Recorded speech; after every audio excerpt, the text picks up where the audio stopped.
What's up, everyone? Tara Roberts here with FantasyPros, bringing you my top 10 waiver wire picks for week 3. But before I get into the list, if you want a chance to win a signed Deebo Samuel San Francisco 49ers jersey courtesy of bettingpros.com, your place to start betting smarter and not harder, you need to subscribe to the FantasyPros YouTube channel right now. Comment below in this video and that's it. We'll be announcing the winner right here on the channel, so make sure you turn on those notifications so you can be alerted when new episodes are up and to claim your prize.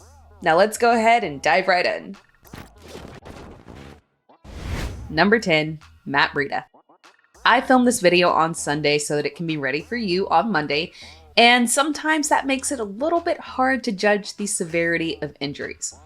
I don't always have the detailed information at the time of filming, so this could adjust depending on the severity of the injury to Saquon Barkley. Additionally, if the injury isn't serious and Barkley misses just 1 week, there are actually very few scenarios where I even want to start Matt Breida next week against the San Francisco 49ers.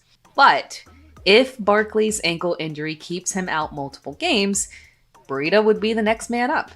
And after San Francisco, there are a couple of very friendly games, so keep an eye out for details around the length of any potential absence for Barkley. Extended absence, put your claim in with a decent bit of fab. If it's just a 1 week absence, skip the claim altogether or put in the bare minimum fab unless you're in a very deep league. So consider this number 10 spot more of a placeholder to move up or down depending on the news. Number 9, Jordan Love.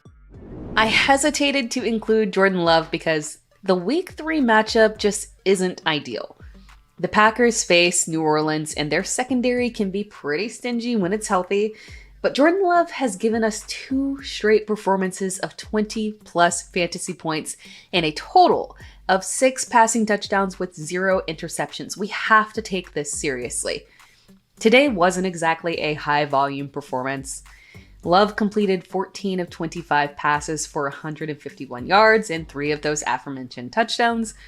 The Packers' run game really struggled with Aaron Jones out, and the Packers were still without Christian Watson as well.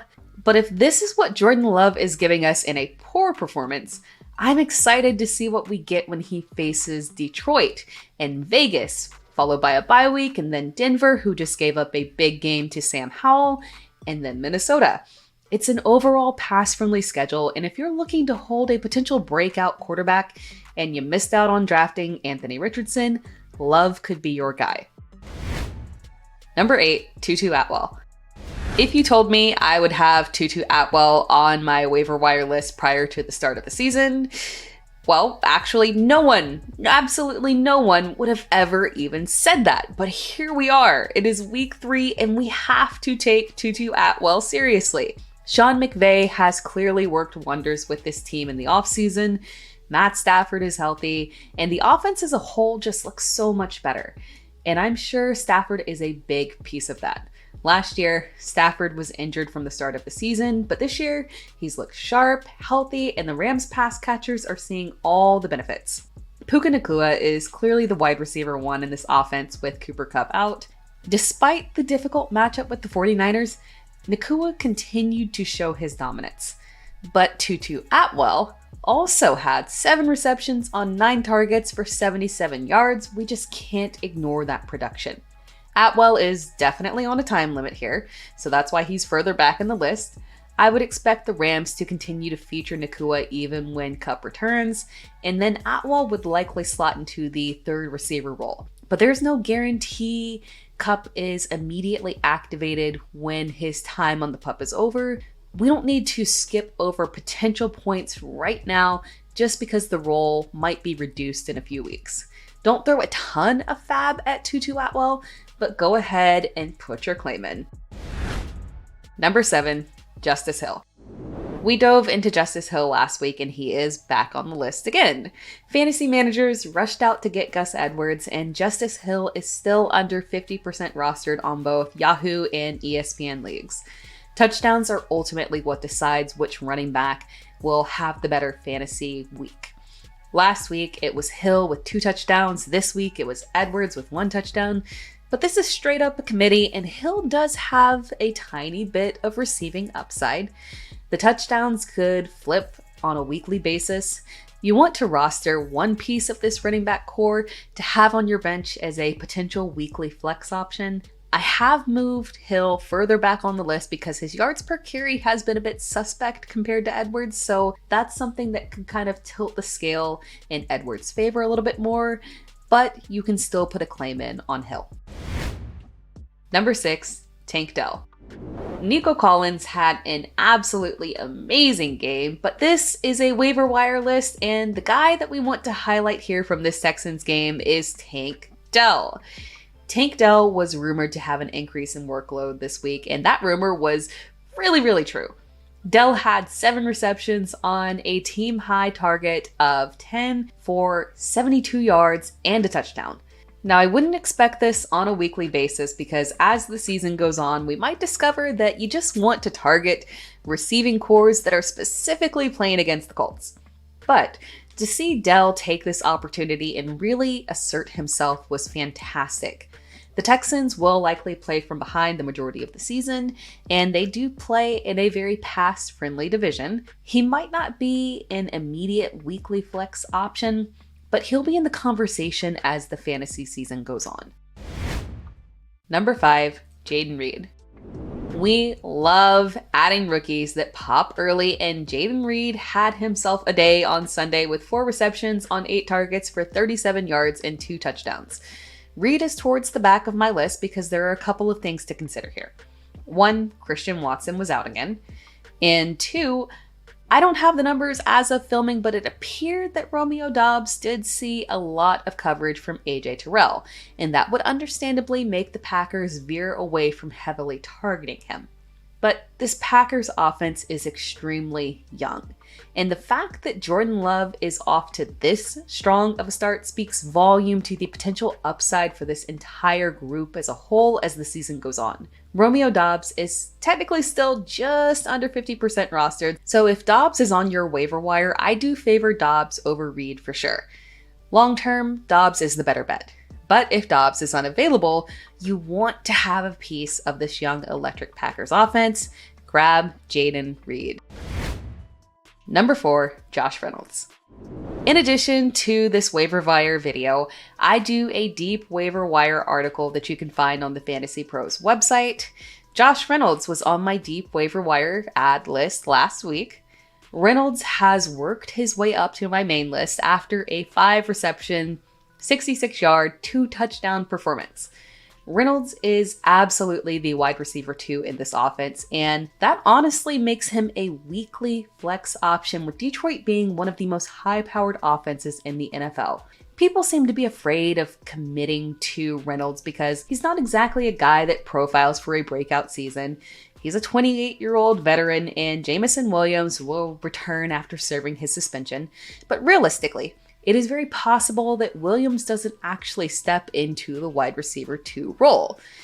Because of his injury recovery during his rookie season, we haven't actually seen Williams in a significant role. And Williams suffered a hamstring injury in training camp, so he yet again missed valuable preseason time. Reynolds is still worth an add to use during the suspension, and then see how the receiving core actually shakes out once he's back. Number 3, Tajay Spears. This is not concern over Derrick Henry. Derrick Henry is still king and RB1, and there's no fear here that his workload will be cut. But it is very clear that Spears is the direct handcuff in an offense that is run heavy, and he has looked excellent. On top of his value as a handcuff, he also has strong change of pace back value. Spears played over 50% of snaps in week 1, and in week 2, I don't have the snap count as of filming of this video, but he had 8 carries for 49 yards and 2 receptions for 6 yards. And that's on a day where Derrick Henry was a top 10 back. This Titans offense is never going to be pass heavy. There could be standalone value for a secondary back in this offense if he's very efficient, and Spears is that guy. Number 2, Roschon Johnson. This might seem bullish to have Roschon Johnson as my number 2 on this list, but all offseason I warned fantasy managers about the potential pitfalls of drafting Khalil Herbert. Drafting a running back tied to one of the best running quarterbacks in the league is risky. And it means that for that running back to have success, he needs to have receiving upside or a strong hold on the backfield. And Herbert might end up having neither of those. And Rashawn Johnson's stock rose in week 2 when the Bears opted to sit D'Onta Foreman, leaving the backfield to Herbert and Johnson. Herbert had 7 carries for 35 yards and 1 reception for 23 yards. Johnson had 4 carries for 32 yards and 2 receptions for 10 yards. Neither performance was fantastic. Both were below 10 fantasy points in PPR, but this Chicago team just doesn't really look like a team that's that different from 2022. There are definitely improvements, but they might just be looking at a lot of games where they're chasing points, and that benefits Johnson as the more prolific pass catcher.